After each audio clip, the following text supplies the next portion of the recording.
Okay. Okay, ladies and gentlemen, good afternoon. I hope you enjoyed your final coffee break, because you probably need plenty of coffee as we get to the end of the day. I hope you've enjoyed the session so far. I hope you've collected some interesting information. We've heard some forecasts on the growth, development, the numbers of manufacturing, the sales markets globally and in South America. We've heard some ideas on what the industry is doing to solve some of our challenges. We've heard what the automotive customer is going to look like in a few years' time. And then we heard about supply chains. The supply chain risks, a very important subject for South America. And then we heard about multimodal and talking about multimodal and practical solutions, which is one of the big challenges for Brazil in particular.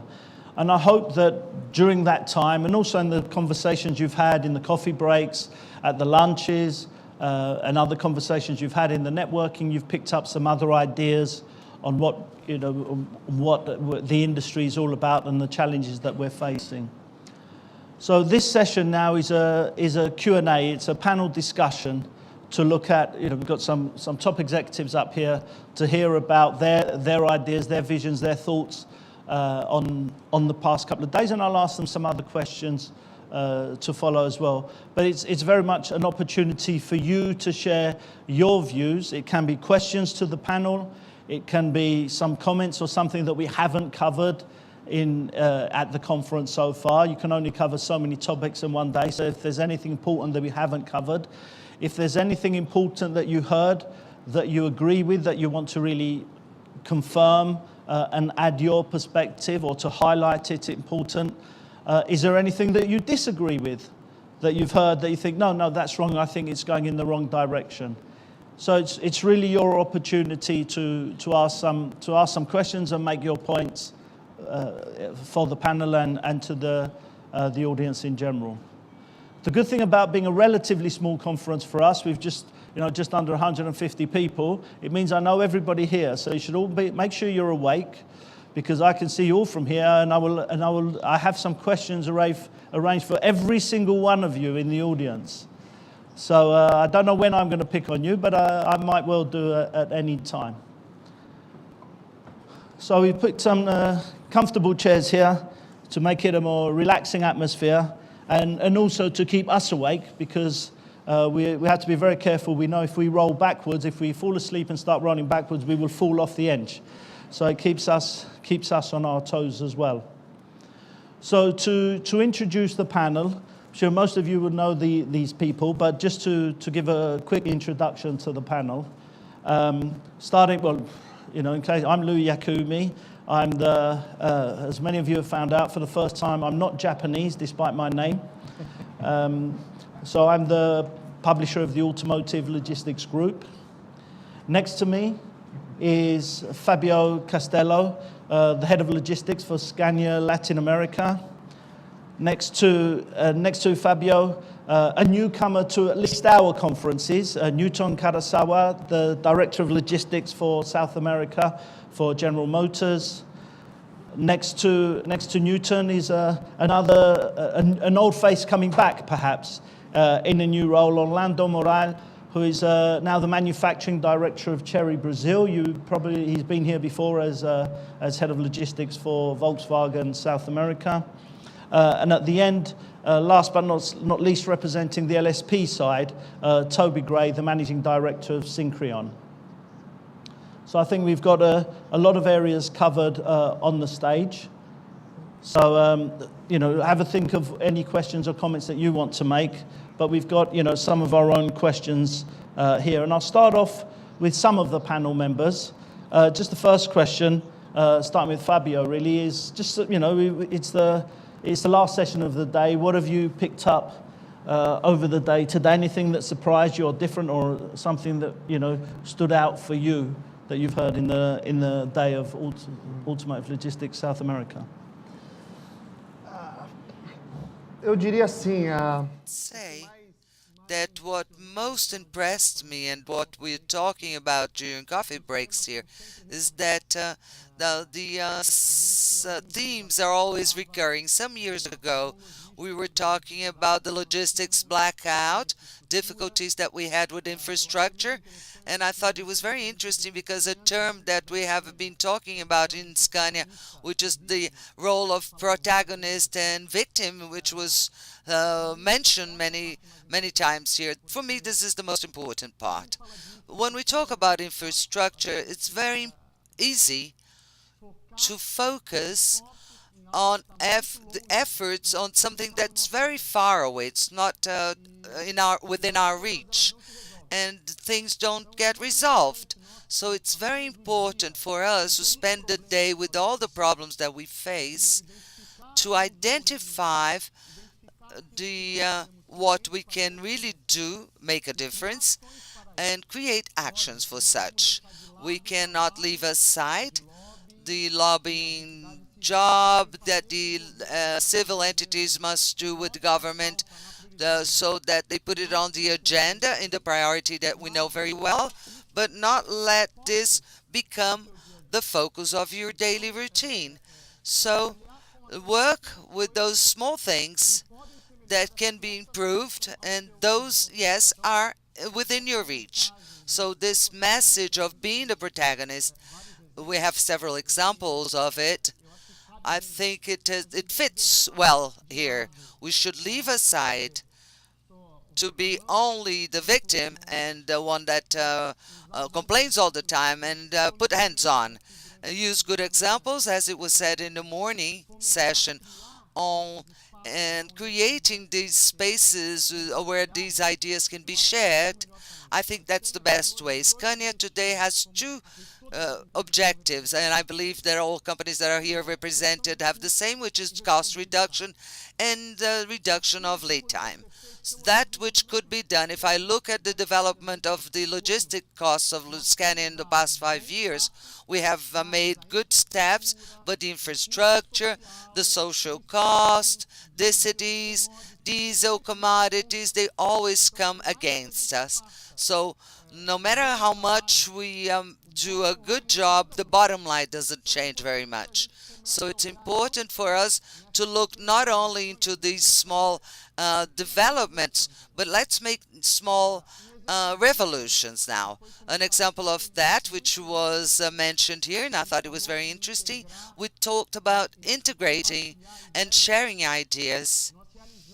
We carried out last week, we held a meeting with 34 logistic operators of Scania.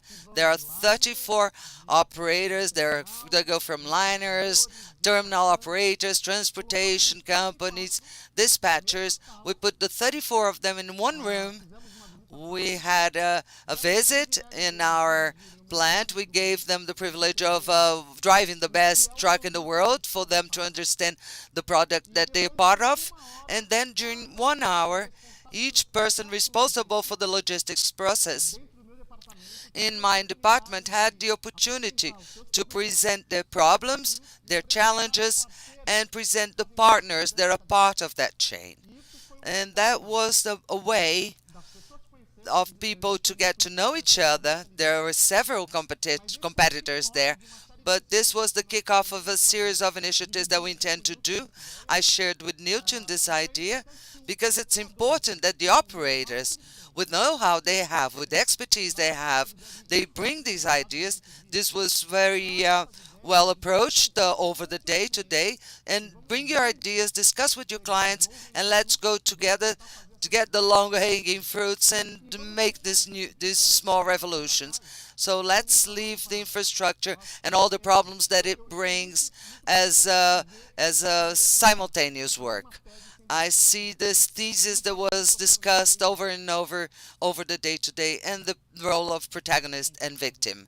Obrigada, Fábio. Getting the first time to our conference, so what did you pick up from this? Então, exatamente isso que eu estava conversando com o Fábio. What I was talking to Fábio about, we participate in other similar events, and we see that this process of creating awareness in the segment and in the market creating voice as we do this job in an organized way as a society, and we give exposure, and that's a way of getting to change it in the medium term. We're talking over a coffee break. There's no way we can't remember the models of the first world countries, or even the emerging countries, or China or the United States. That's a more consolidated economy. At some stage, the state had a very relevant role in the investment in infrastructure, creating the conditions necessary for the private initiative to manage to develop their work. This is there is a Keynes economic model, but this doesn't waive them from this responsibility. 2 weeks ago, I went to visit our headquarters in the United States, and it was very evident that one thing that's rooted in the company's culture, and I see that this is a question that everybody is seeking, maybe in different ways, in new formats, but that's the following. There are two things that are relevant that we realize that they make a difference. The first is go and see. Go there and see what's going on. This initiative that Fabio talked about, to sit down and put together a plan together with the operator and seek joint solutions, be it with our external partners, but also within our organizations that are huge. We have purchase areas or manufacturing and quality, but this job of building a common agenda is crucial, and this search for eliminating waste, because unfortunately this is a fact, and we have to recognize that as a fact. Our infrastructure doesn't help. Our colleagues showed our conditions compared to other competition. We have to train some more hours to manage to face the emerging markets of other regions like Asia, for example. We see the potential and the size of China that will grow 11 million vehicles in 2018. Talking about this event, I realized that this event, compared to other logistics events, is a smaller one, but with a lot of content and very selected. So the high level of discussions, and I thought it was extremely interesting. Slightly different question for you, Orlando, because yeah, unfortunately you couldn't get here earlier. But a kind of, I suppose, a bit of a general question. You're now at Chery from Volkswagen, years at Volkswagen and Ford before that. What was your first, entering into the Chery world? What was your first reaction? What did you think? How do you, what was your thinking on how you were going to develop your role at Chery? Ok, boa tarde. Eu caí pouco de Jerry. Oh, I was late. I'm sorry, but it was not in my agenda. But it was not planned for me to key here. But I was talk a little bit about Cherry's experience. I come from Volkswagen. I worked many years there, and will work in this manufacturing process of Cherry Brazil. We have already invested in Jacareí 1 billion, 200 million reais. It's a very ambitious project. We did a plant with a capacity of 150,000 vehicles per year. Next year, we'll begin our production in January, and we'll produce during the year. We have for one shift production. We'll continue to import some models. We'll make 3 models of vehicles that are going to enter the Brazilian market. So we plan to grow a lot, and I would like to have the same problems as you of optimizing logistics, improve productivity, but unfortunately we are on a phase that we are still designing the initial processes. It's also interesting. talking about, commenting about Luis, we have cultural differences that are enormous. You cannot imagine to work in a very structured company that is Volkswagen to a Chinese company that has just arrived in Brazil. I am operation director there, responsible for manufacture, for the fabrication and logistics, and the plant is ready. We are structuring all the processes.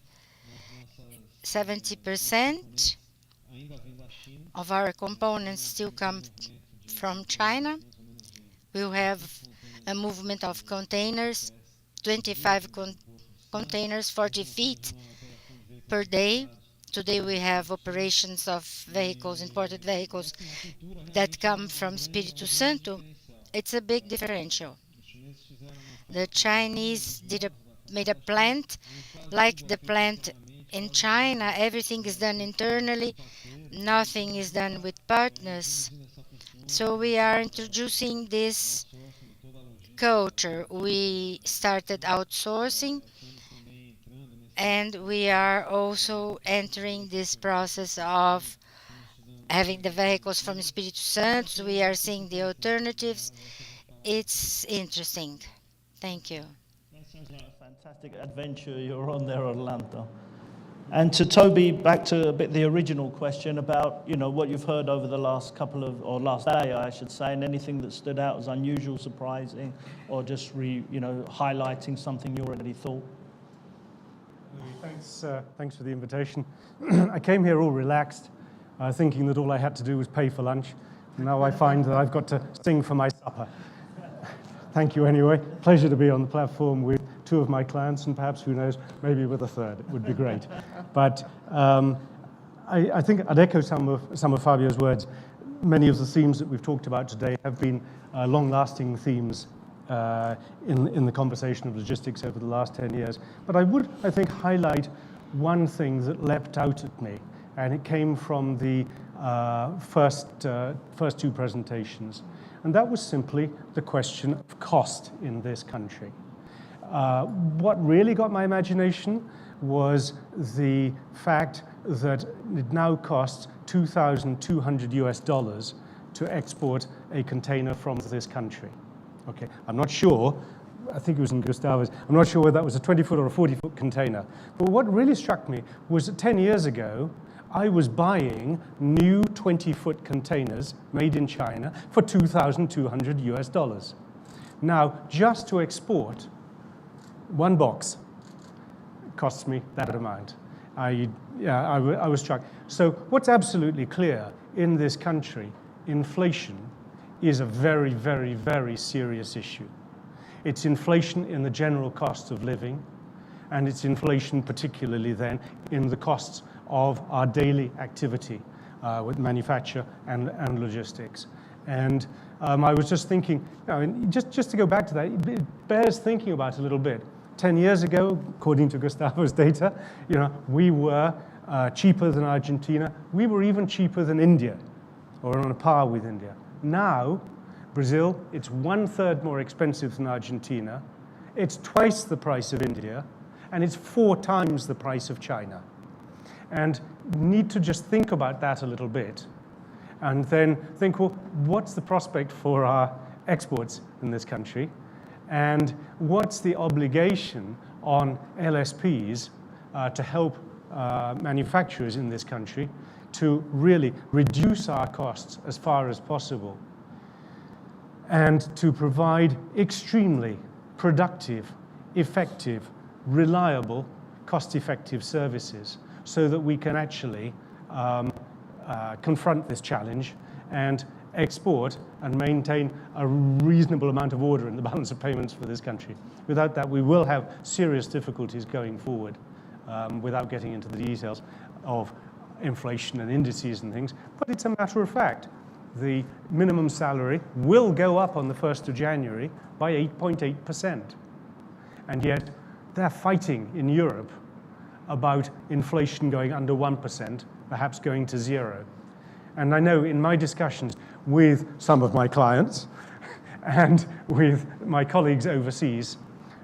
Overseas now, they just don't understand inflation anymore. They don't get it. They don't get how inflation works in this country, and they don't understand the difficulty that it gives in running a business here, and then in us providing services to them so that they can be cost effective in this country. It's something that we all need to get our minds around. Thank you. Thank you to the panel for great answers to the first question. It is your session, so, and although I've got a bunch of questions here, you know, if anyone's got any comments, questions from the floor, again, the usual rules, put your hand up and wait for the microphone for the translation. One more thing I should have mentioned at the beginning of the conference, and I didn't mention it until these guys were actually on stage, and some of you must have wondered why I look particularly good today, is this session is being recorded, and it will be, the whole conference is being recorded, and you'll be able to view it. It isn't being viewed live, but you will be able to view it at the end, maybe even by the end of the day. You'll have access to the presentations, and you'll be able to see the conversation. So that's another reason for having the microphone. But I think we had a question from the front.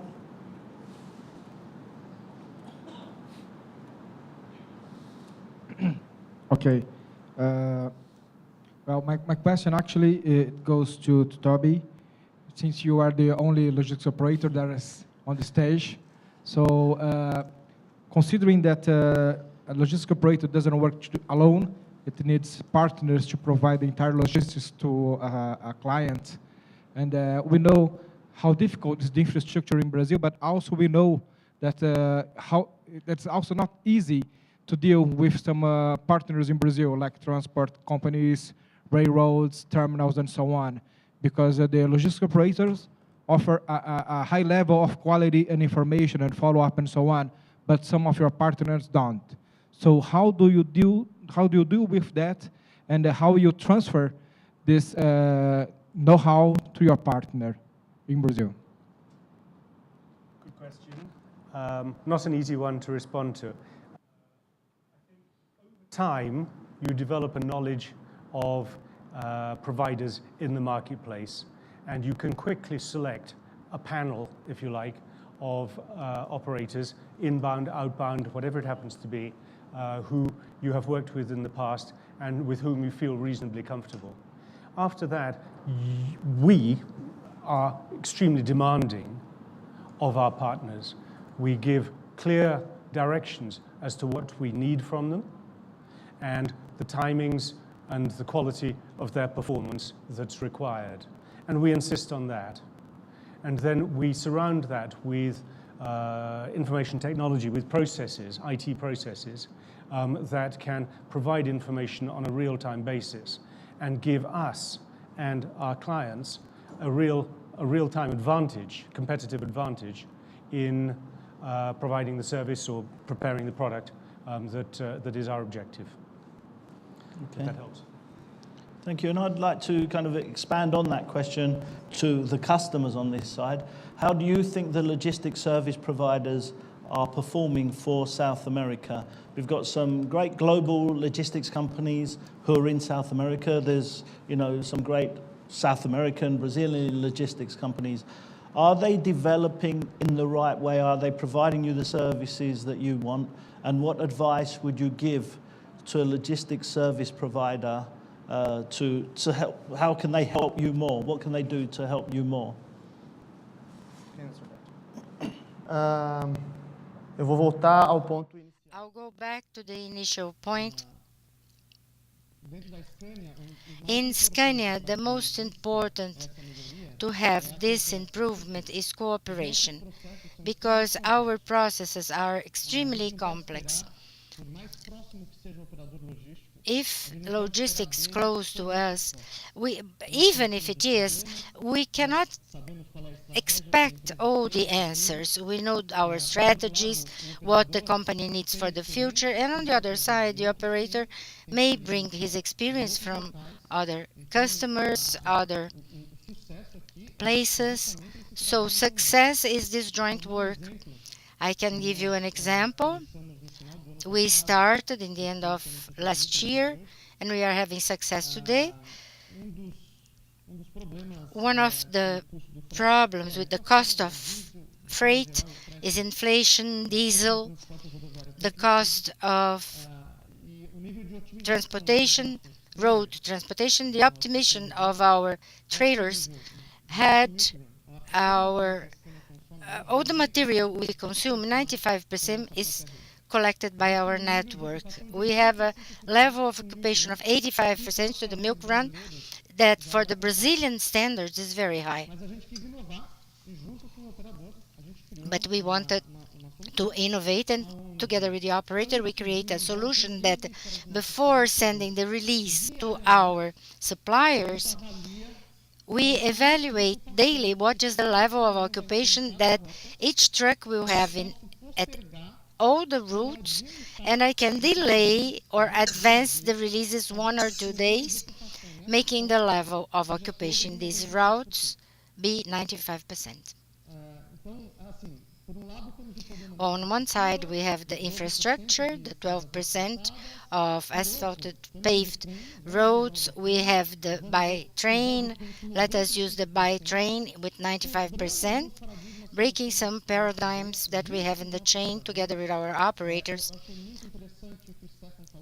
Stefan said something that was so interesting, that it's important to sell and make the operator believe that that is possible. When we talk about 95% occupation of a by train, people think it's impossible, but our doors are open. You can go there, take your shots, and register this. These are small things. We had an agreement with textiles saying that I will do leveling of these parts and I'll control inventory now, not the factory. And we can have gains that were not possible in the past with small improvements. This is the type of cooperation we have with operators. Vejo o seguinte, que existe uma série There are many functionalities, resources, elements that are commodities today. When we talk about technology, the colleagues showed that you buy part of this technology in the market, part to develop in-house, but the knowledge is available. When we see the condition of companies today, our logistic budget is performed by operators, is not on the hands of the OEMs, and it's obvious our dependence with two operators to transform strategies in execution.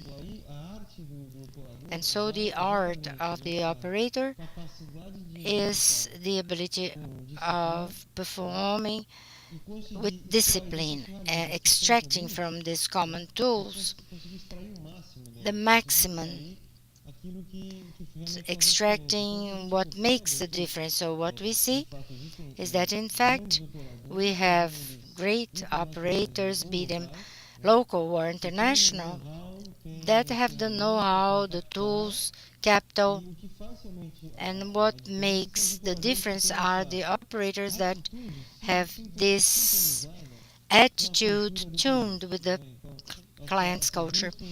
So this search for reducing the waste, increase of productivity is what we saw in the panels in the morning. Infrastructure is against us. So we have to find creative ways of increasing our productivity. We said that our productivity is 20% of the American. We have to find creative ways to neutralize the effects of inflation and the market. These are external variables we do not control, but they alter our results. So this fine-tuning in partnership is efficient and generates really long-term relationships.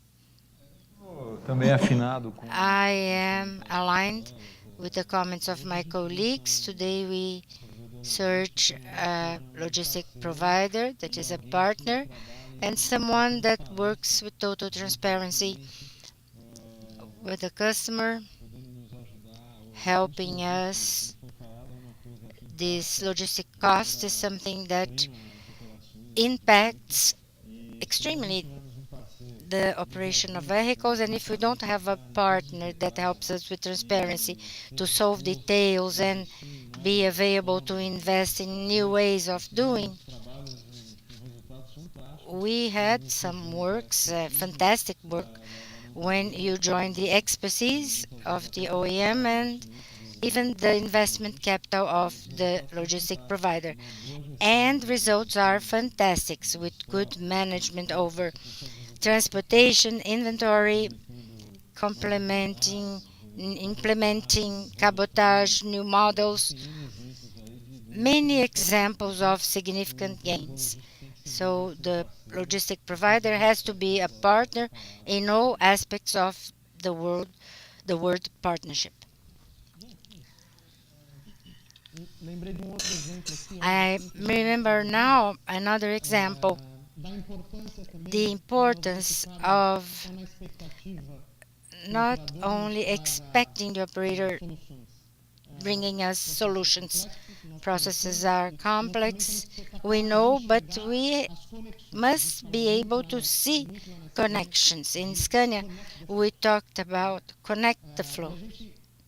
And since week 30, 2 months ago, 4 months ago, we began the process of integrating the inbound and outbound flow of containers. The operator of inbound didn't see what happened with the outbound. Today, our inbound via Europe is 40 containers, 40 feet per day that reach our warehouse operated by Synchron today. When they are filled in Antwerp, in Europe, I define the destination of this container. Either it goes back with packaging to Europe or with kits to South Africa, to Kenya, to Dubai. And so the filling, the packaging, everything, 90% of the containers that return with packaging, they don't even leave the truck. I put everything there again. So we have less Scania on the streets transporting these goods. As to the kits, 70% of my export is done with containers that are received in the inbound. So to connect flow and have a partner, an operator that agrees with the strip.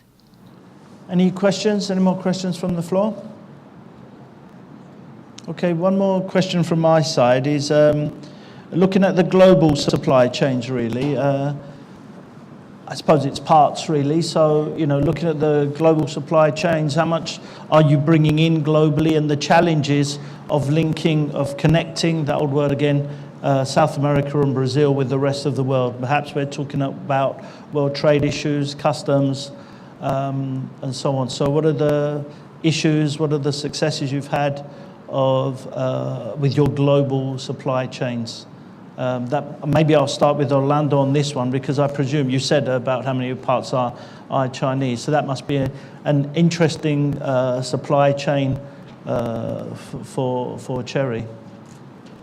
O caso da Chery, ela tem The características. case in Chery has special characteristics. I said we started with Cathay production, and we had only 20% national.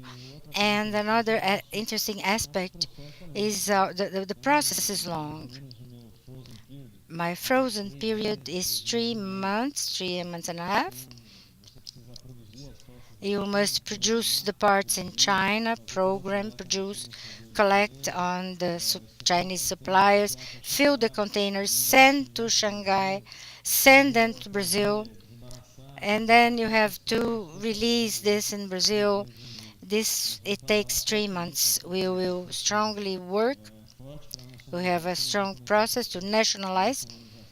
We will start this process to nationalize the components, and we are working to shorten this period.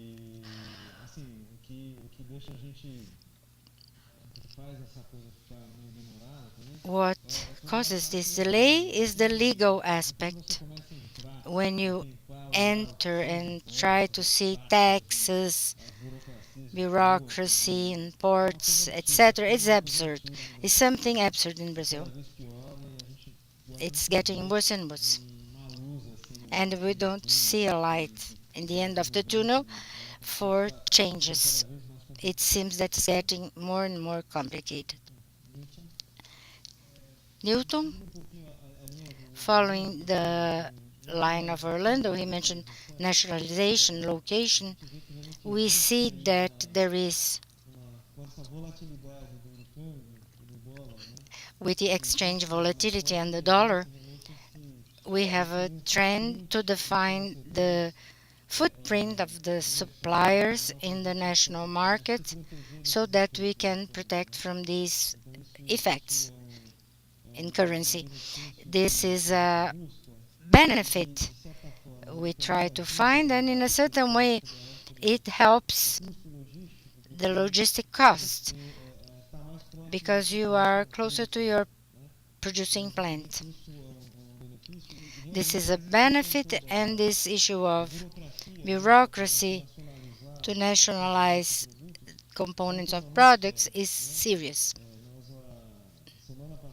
Last week, we had a Kaizen in GM to analyze how we can reduce our lead time, transit time regarding imported material and how to improve efficiency and avoid reworking in the process of nationalization. And so it's clear for us the magnitude of bureaucracy, the amount of documents we have, and the potential of mistakes we may generate in the whole chain, the whole network. So this effort, we talk about the Brazil cost and we think about the physical aspect, but bureaucracy is something very serious.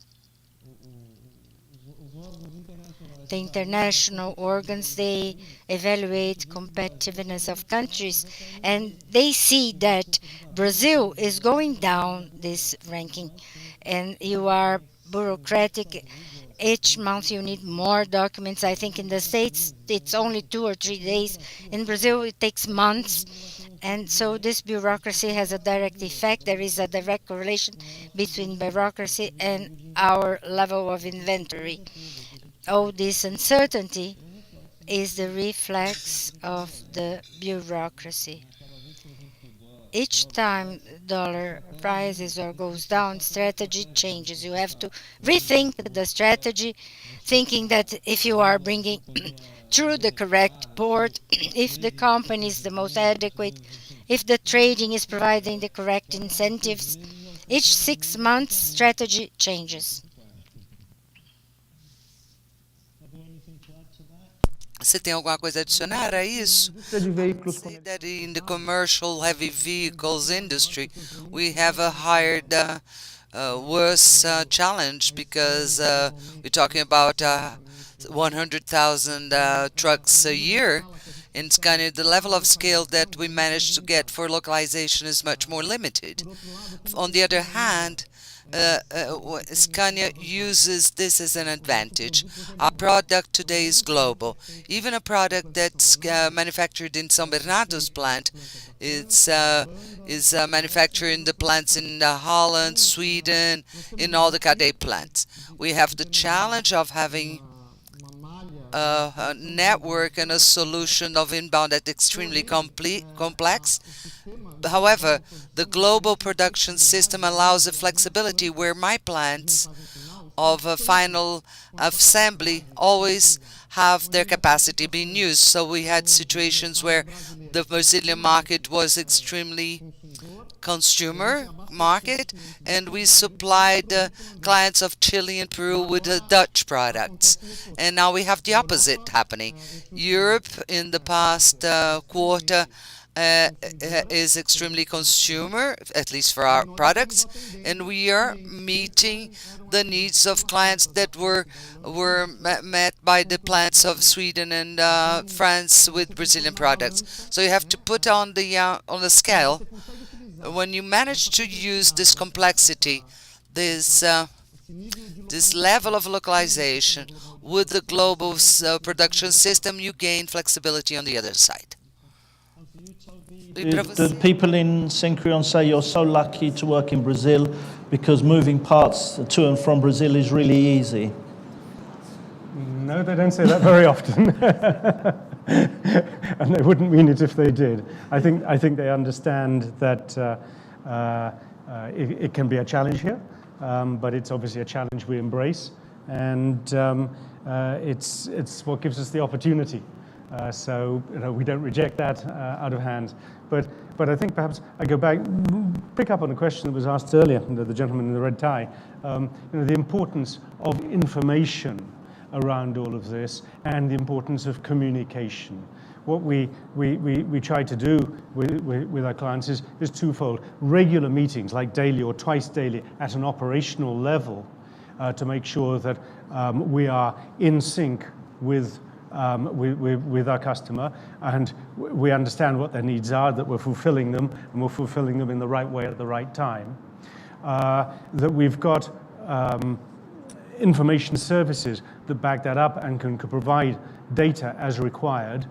We're trying to make sure that in all our sites we have live dashboards that can show to us and to the clients exactly how we're performing on a minute-by-minute basis, the greens and the reds, and then to complement that by regular, and that means at least quarterly, business reviews with the customer at management level to understand what worked well in this quarter, what didn't work well, what we need to plan for, what we need to invest for going forward, so that we can see what's coming down the road and what particular issues they've got that we need to think about in advance. We think that's very, very important. And then at all times to give feedback either way, and feedback in addition to that to our own subcontractors, so that we keep them in the picture. Everyone has to be informed, and if possible, both systematically and in person. Okay, thank you. Any questions from the floor?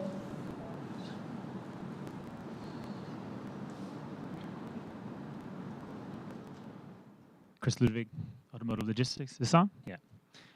First question is for Orlando.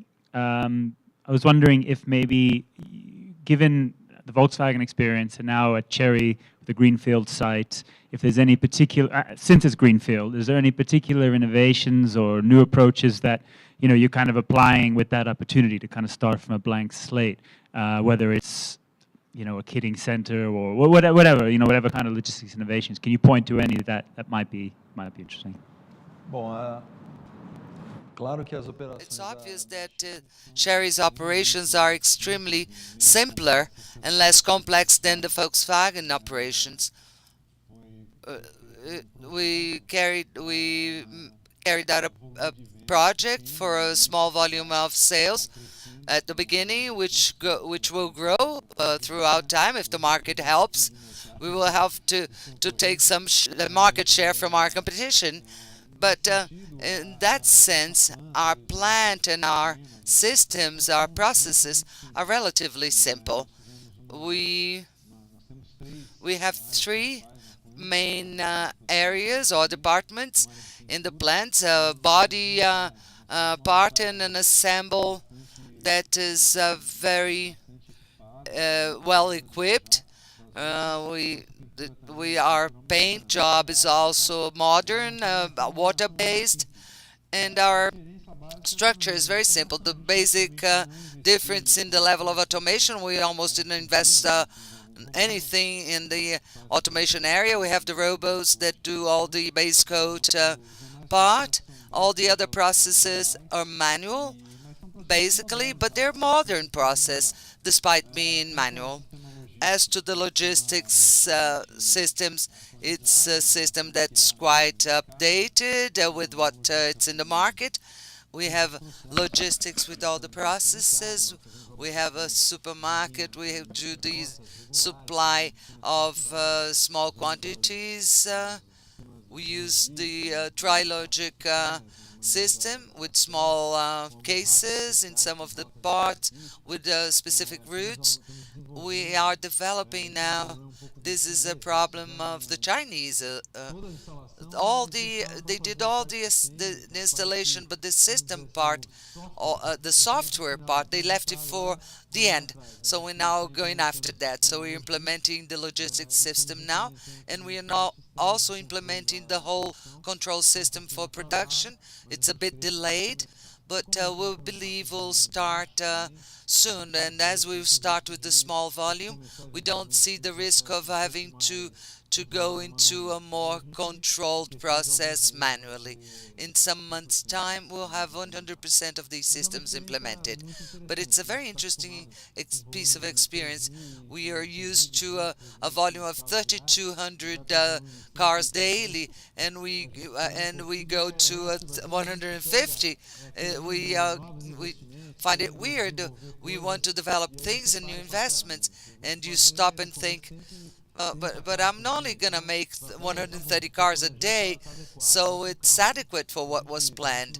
So let's go easy. If we don't control ourselves, we will be making investments like Volkswagen, which wouldn't be adequate for the time being.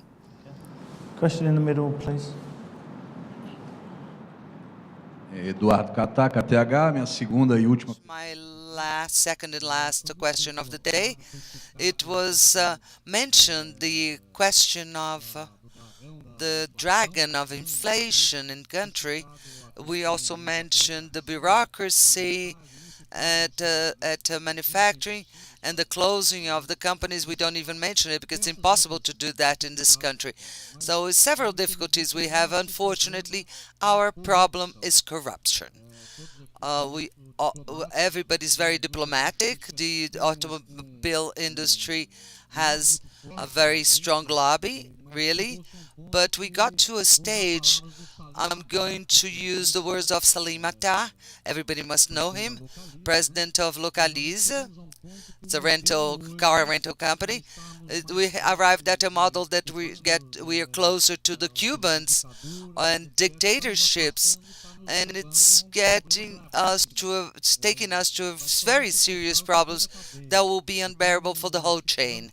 So what we need to do is to despetize Brazil, which is take the PT out of the power. Otherwise, the country will be definitely unproductive. This is my view, and at my age, I've never seen anything like it. I'm sorry if I was not diplomatic, but that's what needs to be done today. Obrigada. Very good point. I'm not sure if anyone wants to follow up on that, but I think the point was very well made and understood. Yeah, please. Could just say, yes, I understand the concern, but there are still enormous areas in this country where that is not an issue. And I can assure you, in a company like ours, it's a Sarbanes-Oxley company, we're dealing with customers of the quality of these gentlemen here. You know, it's not an issue, it doesn't arise. I accept that it is present here, but it can be handled, and you need to be very, very clear. The answer is no.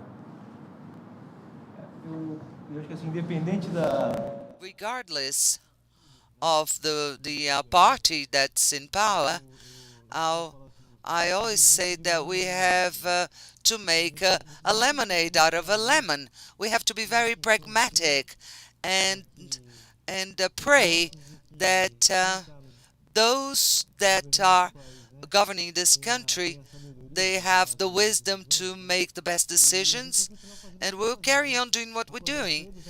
Wake up early, work hard, and try to do our part, because that's what we can do as far as our contribution goes. A question from my side is really about how much we learn, work with, share, or previous experiences with other industries apart from automotive. Toby, I guess as Syncreon, you've got other sectors under you. Newton, you worked outside of automotive for a while. I don't know if Orlando or Fabio worked outside of automotive. But either way, do you share ideas? Some of the challenges that you face in automotive aren't automotive challenges. Infrastructure is a logistics. It's a logistics challenge. Some of these things aren't automotive specific. So, I don't know if you've got any views on sharing learnings from other industries. Any of you? I can share. Há 2 anos atrás, dos desafios. One of the challenges we had due to this extremely complex chain, you can imagine how difficult it is to make forecasts of a material where we have 900 suppliers, of which 700 are in Europe, and I have a production system fully based on demand, on the specs of the client, through more than 1,000 variables with options that mathematically gives us 3 million combinations. So anticipate what I have to put it in the inbound to be consumed after the order is placed. We needed a super crystal ball. So our level of accuracy of that forecast was low. And talking to our partners and to other automotive industries, we did not find any new ideas. And through contacts from university, we visited pharmaceutical industries where the coming of a cold front alters completely the consumption of paracetamol. And we understood the dynamics, how this forecast management was carried out, and we adapted that forecast management for our forecast. And now we have this methodology today brings us a series of benefits. Looking outside the box, go out of our métier where everybody knows each other and where it's in our comfort zone. I was shocked to know how a pharmaceutical company now carries out their forecasting. I think it's extremely sound and recommendable to look into other market niches. Else have any? No? I would say yes. Synchron has two specializations. One is in the automotive sector, and the other is in the high-tech sector. And they're basically split 50-50 in our business. And we work with some of the best-known names in the sector. We try and share logistics experiences between the two, but there are some noticeable differences. Interestingly enough, although, for example, General Motors, a global company, there are other American companies in the tech sector which are, the tech sector generally acts much more quickly than the automotive. Changes happen almost instantly and are communicated almost within 24 hours all across the world. It makes it a very much more nervous place to work. And if something goes wrong in one of our operations here, they know about it in Texas, they know about it in Europe within the hour. So we pay good attention to that. Correspondingly then, the automotive logistics businesses are a little bit more independent here than they are in the tech sector. Tech sector very much more directly run, whether it's by California or by Texas or elsewhere in Europe. And those would be the sort of the two differences that I would highlight. Otherwise, the commitment to quality, the commitment to information, and the commitment to responsiveness is unchanged. There's equally demanding. The MBA managers, they don't give you a break, whichever sector they're in.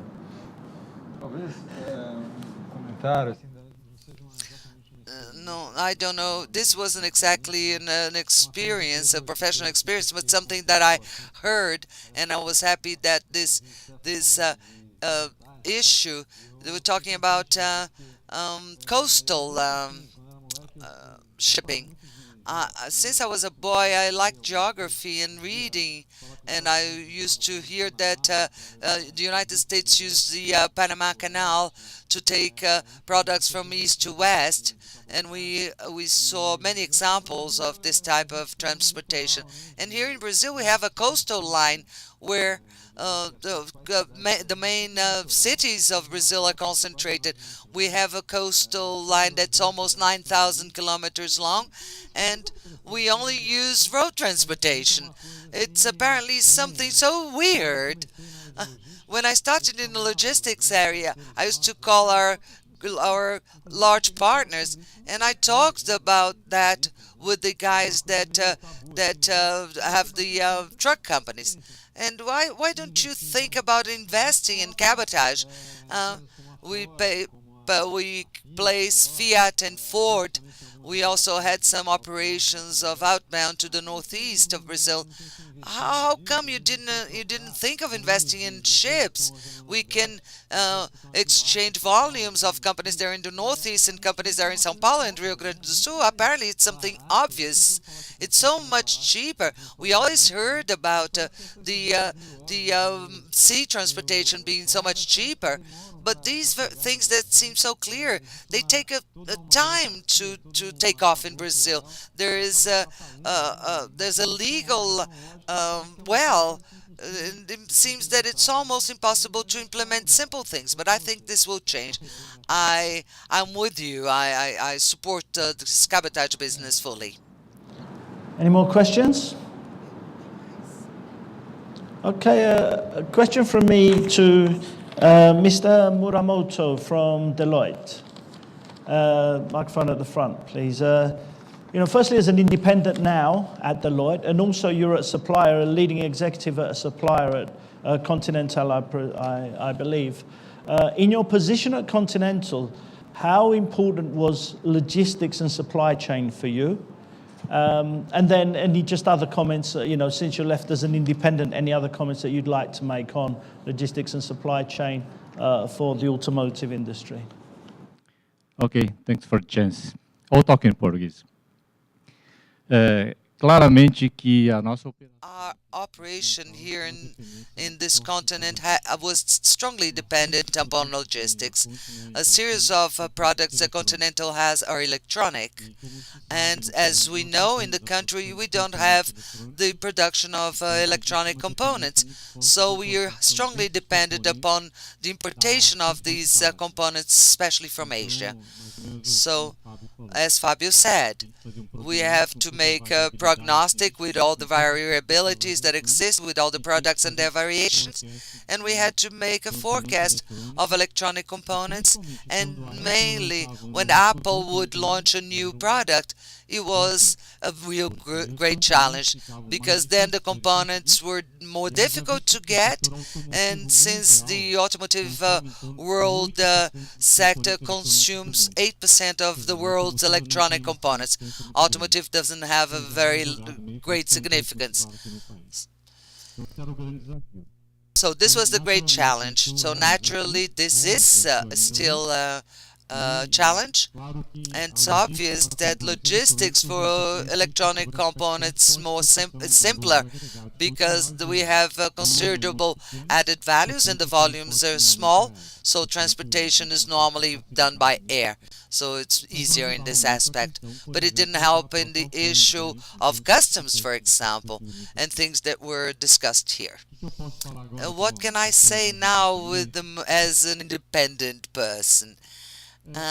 Obviously, everything that we heard today, we have to work ongoingly, exhaustively, to improve this condition in the country.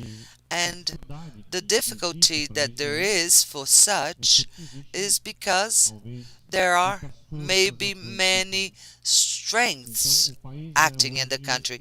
The country is today a set of interests and lobbies pulled by several entities and companies and so on, and maybe government cannot define an industrial politics policy that's more coherent with our reality. And we end up by having a set of decisions that one time go to one side and some other time it goes to the other side, and consequently we don't have a clear position as to the pathway the country will be right. So I can talk more clearly now as an independent person. This is the difficulty that the country faces, is in not having a clear decision as to the industrial politics that it has to adopt to have a make a decision and make more coherent planning. Thank you. Any comments, questions from the audience? Okay, maybe. Oh no, one question from the front there, Alexandra. You see, you should have been on the panel, Alexandra. Você fez muitas perguntas. My question goes to Newton of GM. Today we live a moment where year after year we seek cost reductions with our logistics suppliers. This situation of cost reduction impacts in the change of the supplier because the current supplier cannot reach the target proposed. This affects the qualification of this logistics supplier, and many times we end up by going down one step, I wouldn't say in quality, but at the level of this supplier. How GM, obviously this question is also can go to Scania and Chero. How do you deal with this constant need for cost reduction so that this does not affect the end result and you have the parts on time at your plant? That's a good question, and it's the question that we always ask ourselves internally, whether the change that we are aiming, we're targeting makes sense, and whether it will bring the benefits expected. In the morning, I asked a question to Alex, exactly talking about the question of the recovery plan. All changes have obviously a risk, associated risk, and we do this trade-off. And as we are targeting from the financial standpoint without committing the services, this is basic. But you're always making this balance to see whether that decision is a right decision. And all our companies, they have this concern, and we have the tools, internal tools, to assess that from the standpoint of financial soundness of the company. And if it's a global supplier, it's easier because we can do benchmarking with our peers in other places, and this makes it easier. But when you have a supplier that for the first time is working with you, you obviously seek evidence, proof of records that he has proved experience in that segment. It's not a science, an exact science. We know that, and in many cases we make mistakes. But the important thing is that our hit rate is positive, and the quantity of successes are higher than the mistakes. As I said before, there is this concern because us in the automotive industry, we know that our organizations, regardless of all the efforts that we endeavor, those who define the price of the car is the market, not us, the clients.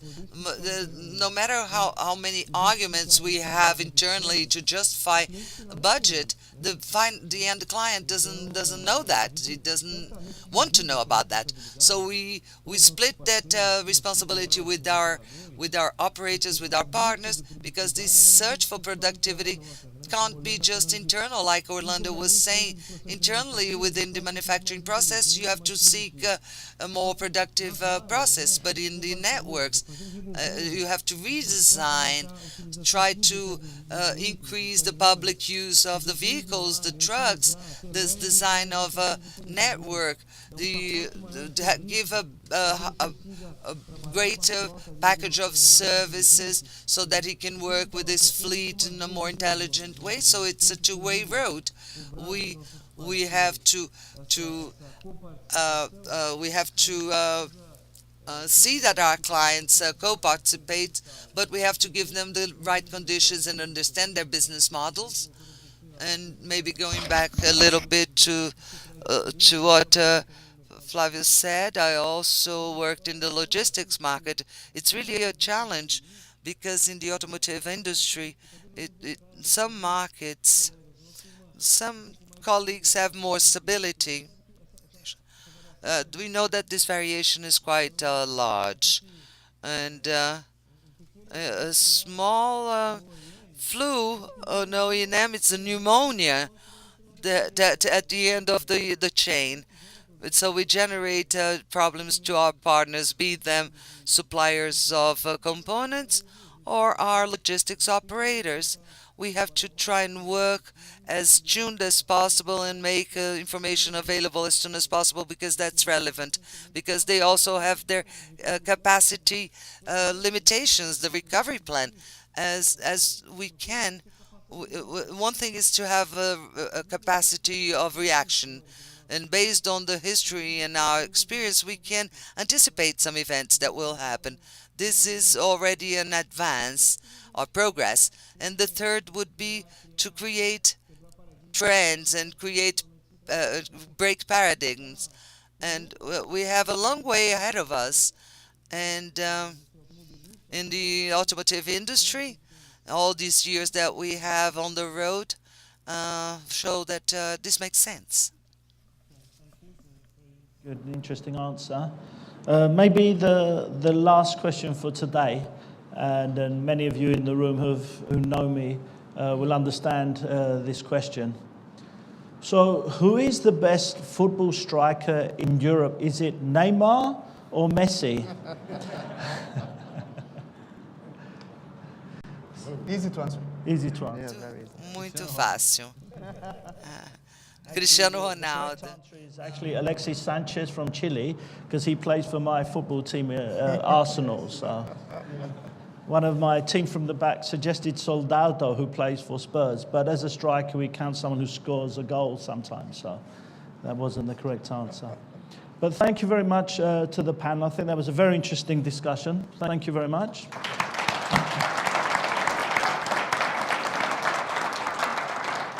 Before we finish off, you will find in front of you the evaluation forms. Please complete them. They're very important to us. We do take your opinions very seriously. So please complete them honestly. Tell us any suggestions, what we can do better, differently, what we should change. Any ideas for the conferences are taken seriously. If you have completed them, or when you complete them, if you can maybe put your hands in the air with the form, we will collect them, because there will be a prize draw with 2 bottles of wine for whoever we choose out of the box. So please take the time to complete those. I hope you've had a good day today. I think the discussions were interesting. I was very pleased to hear the communication, the sharing of ideas, the talking, the networking that was going on. I was pleased to hear the questions coming from the audience. The honesty of the answers was very good. Thank you very much for that as well. I'd like to thank our sponsors of the conference for their support. So they include our premier sponsor TNT, who will be hosting the dinner, which will take place straight after this. Our gold sponsors Jeffco and Syncreon, our global sponsor Wallenius Wilhelmsen Logistics, and our silver sponsor BLG Logistics. Thank you for your support. And if you haven't had a chance to meet them, have a look at our website and you will find links to their website and contacts for them. The gala dinner will be straight after this. The coaches are at the front of the hotel, which means you go upstairs and to the front. There is a very short parking limit upstairs. So the coaches will be leaving by 5:30. Or they have to leave at 5:30. So as soon as this session finishes, if you can make your way up to the buses. Otherwise, it's not such a long walk, I think. So I don't know if it's raining or not outside. If you prefer to walk, but it'll be a fantastic dinner. So please join us for that. Our plans, we hope to be back here roughly this time in 2015. So again, any ideas on what you can do, what we can do for the conference? Please don't forget what you've talked about today about collaboration and sharing. Please use Anfavia is a great organization that you can link with to continue these discussions. Sometimes it's too easy to think, this was interesting, I must do something about it. And then when you go back to your office tomorrow, then suddenly you find your 5,000 emails and the list of things you have to do. And then you just, whatever you promised you were going to do after this conference, just we'll do it next year. Let's follow up on what you're doing. I'm sure Gustavo will be very happy to find ways of helping to develop what you do through Anfavia. My plans, forgetting any other travel, I think if you want to find out what's happening around the world, I think our next conference in December is India, January is Mexico, March is a Europe conference, April is China, May is a finished vehicle logistics conference in California, June is Russia, August is a finished vehicle logistics ports conference in North America, September is our global conference in Detroit. October is a European vehicle logistics conference. And November, hopefully we'll be back in Sao Paulo for Automotive Logistics South America 2015. Have we collected the evaluation forms? And of course, please, I hope you read and subscribe to our magazines. The magazines are free of charge, crazily. The amount of information you get from them. So please subscribe to the magazines. You can subscribe to them. You get the printed copy, or you can read them online on your iPad or your tablet, or on the internet. You can read. We've got our website is constantly updated with articles, with news. Some of the things that we print in the magazine are online faster than the magazine comes out. There are exclusive articles on the website that you won't find in the magazine. There is the newsletter, which is now available in Portuguese. So please subscribe to that. I'm running out of things. I don't know if you want me to sing a song, but the only one I know is a girl from Ipanema. So I don't know if anyone wants to sing along with me or anything. The words will go up on the screen. So if you can just sing along. Oh no, we're ready now. Oh, that's a shame. And I've been practicing for so long to sing the song. Never mind. Next year.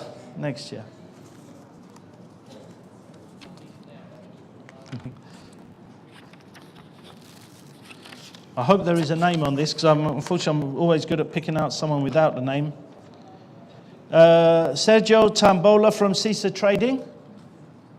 Firstly, I hope I said that right. And is Sergio here? No? Okay, I will keep the wine. No, maybe we will take another one out. Keep that one out so I don't.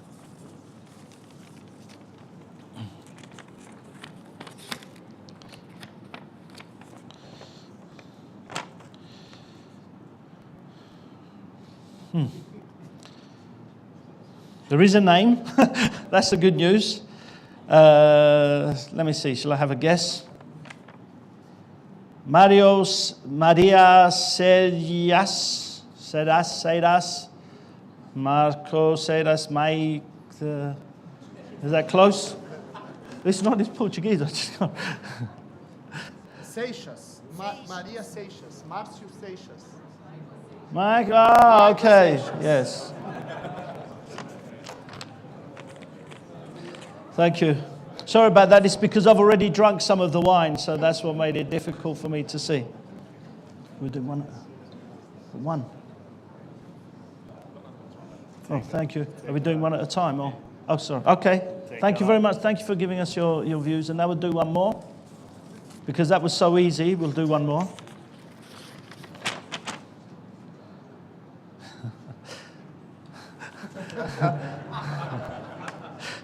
Natália Aurora. Oliveira. Natalia Oliveira. Ah, that's it. See? Thank you very much for filling in the form. And these are important. We do listen to them. We do try and take your views. So, you look too young to be drinking the wine. I don't know. Do you have any ID? Okay, well, thank you very much. I hope you enjoyed the whole conference. I hope we will see all of you again next year. But let's keep we talked about connecting. Keep the connecting going, the collaboration, the communication. So important. And the challenges you face in Brazil and South America are not going to be fixed by one person, one team, or one company.